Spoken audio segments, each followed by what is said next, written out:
ఉన్నాయా? ఎన్ని ఎంపీటీసీలు, ఎన్ని జెడ్పీటీసీలు, ఎన్ని మండలాలు, ఎక్కడ ఎన్ని ఇక్కడ మన దగ్గర 63 మండలాలు టోటల్ ఉమ్మడి అనంతపురం జిల్లాలో. రిజర్వేషన్ ఎన్ని ఇది మన తగ్గిపోతే చెప్పేసిన కనుక ఎన్ని పోతాయని తెలుసు. ఉన్న దాంట్లో కానీ మాకు మంచి అనుకూలం ఉన్న కూడా ఈ మా వాళ్ళు చేసినాం.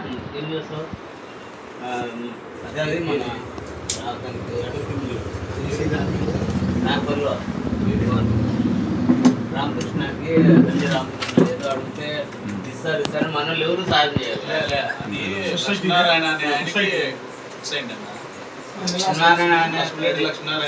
అయింది. కన్ఫామ్ అయిపోయిన తర్వాత నరసానాయుడు అనే వ్యక్తి బల్జోళ్ళకి చిచ్చు పెట్టాలనే ఉద్దేశంతో రామకృష్ణ అనే వ్యక్తిని లేపినాడు. అప్పుడు లక్ష్మీనారాయణ ఆల్రెడీ సంఘానికి పనిచేసిన వ్యక్తి, 10 రూపాయలు సహాయం చేసే వ్యక్తి, ఆల్రెడీ అనాథాశ్రమానికి కూడా అతను సుమారుగా ఇచ్చినాడు. 3 ఎకరాల స్థలం కూడా ఇచ్చినాడు.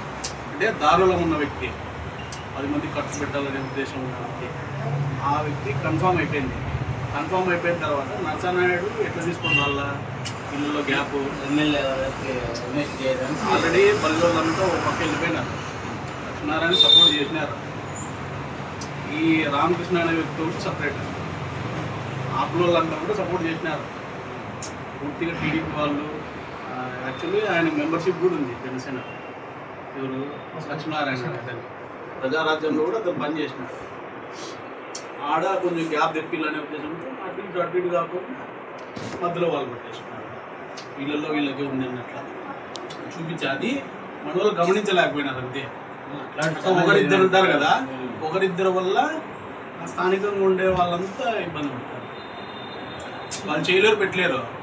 ఒకడు కూడా డైరెక్ట్ తెచ్చుకుంటాడంటే తెచ్చుకోలేడు. గ్యాప్ రాకూడదనే ఉంది కదా అదే చెప్తాను. మండలం పెట్టి వాళ్ళు నీకు అర్థం కాలే. ఆ గ్యాప్ తెప్పించి వాళ్ళు 3వ వాడికి అనుకుని పెట్టేది. స్టోర్ల విషయం కూడా అంతే కదా. అదే జరుగుతుంది. మన వాళ్ళంతా ఒక పక్కే ఉన్నారు. మొత్తం మన వాళ్ళంతా ఒక పక్కే ఉన్నారట. జనసేన వాళ్ళు కావచ్చు, టీడీపీ వాళ్ళు కావచ్చు, ఇంకోరు కావచ్చు. ఒక పక్క వచ్చిన తర్వాత వ్యక్తిని ప్రపోజ్ చేసి అందరూ కలిపి ఈ మనిషి అని చెప్పిన తర్వాత ఏది లేపేది మధ్యలో మా పార్టీ నుంచి నాకు కాదు అని. అది ఎవరు లేపేది? మనోళ్ళు కాదు, కమ్ముళ్ళు లేపుతారు. కమ్ముళ్ళ దాంట్లో ఎవరు పోతారు? అధ్యక్షుడు వచ్చేది ఎవరో ఒకరికి. ఫైనల్గా ఫిక్స్ అయినాడు కాబట్టి ఆయనకైనా ఒకవేళ అవకాశం ఉండేది. మధ్యలో కమ్మోలు తీసుకొని పోయినాడు. ఈ సంస్థల్లో ఎక్కువ మనం అడగాలి. సంఘాల వైపు నుంచి ఎక్కువ ఇవ్వాలనేది మనం ఎక్కువ డిమాండ్ చేసి ధర్నాలు చేయాలన్నా అమరసంగా అడిగితే తప్ప వచ్చేది కష్టం. ధర్నా చేసే పక్క అంటాడు. పట్టించుకోవడం అంతగా ధర్నా స్పెండ్ డౌన్ చేస్తే ఏం పట్టించుకున్నాడు? ముందోడు చంద్రబాబు నాయుడు ఏం ఇబ్బంది లేదు మనం అనుకున్నంత ఈజీ ఉండదు. ఆయన ఏం మనం అవసరానికి వాడుకుంటాడో మనం ఏం చేయకపోతే. మనకి ప్రియారిటీ కూడా సినిమాల ఎమ్మెల్యే ఇచ్చింది. మన వాళ్ళు ఫస్ట్ నువ్వు గమనించిన సంవత్సరం ఇచ్చింది. ఒక సంవత్సరం మన వాళ్ళలో గ్యాప్ తెప్పిల్లా అని చెప్పి ఉమెన్ కమిటీ పక్కన పెట్టేసింది.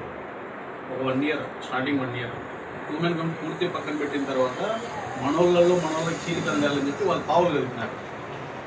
మన వాళ్ళు ఎప్పుడైతే డిస్పాచ్ అయినారో అటు ఇటు మనలో ఒకడో ఇద్దరు అటు ఇటు పోయి అప్పుడు వాళ్ళకి బలం పెరిగింది.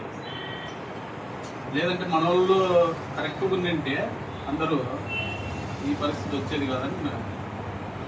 ఎందుకంటే ఇంకొకటి ఏమంటే గెలిచిన తర్వాత ఫస్ట్ వర్క్ చేసిందే నేనే, కాంట్రాక్ట్ వర్క్ చేసింది కూడా నేనే.